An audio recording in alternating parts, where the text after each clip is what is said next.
भगवंताकडे आले। पाण्याचा मुसळधार वर्षाव गेला, सर्व बाजूंनी विजा चमकायला लागलेला। वादळात दगड अंगावरून पडत आहे, घरावरची छप्पर उडालेली आहे। सर्वीकडे हाहाकार झाला। श्रीकृष्ण परमात्म्याला सर्व शरण गेलेले आहे। परमात्म्याला शरण गेले, भगवंता आम्हाला वाचव, प्रभू आम्हाला वाचवा, आमचं रक्षण कोण करणार होता? सर्वजण गोवर्धनाच्या एवढं बोलून भगवंताने गोवर्धन पर्वत भगवंत उचलतात। गोवर्धन पर्वत उचलला, गोवर्धन पर्वत उचलायला लागले। सांगितलं म्हणून चिंता करू नका, तुम्ही चिंता करू नका, काळजी करू नका, कारण गोवर्धन पर्वताला उचलून भगवंत उचलत आहे। वर वर उचलला, गोवर्धन पर्वताला उचलून झाडात केलेला आहे।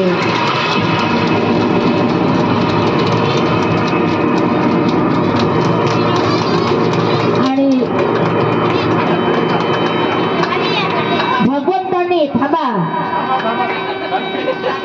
भगवंताने करंगुळीवर गोवर्धन पर्वत उचलला। भगवंत म्हणतात सर्वांनी गोवर्धन पर्वताच्या खाली गेले आणि भगवंताने सर्वांना आधार दिला। सांगितलं काळजी करायचं काम नाही, चिंता करू नका, भीतीचं कारण नाही, सर्वांना मी या संकटातून तुम्हाला सोडवणार आहे, काळजी करू नका। आणि भगवंतांनी तसंच गोवर्धन पर्वत सर्वांना त्या गोवर्धनाच्या खाली घेतलेला आहे। Gopal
Thank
you.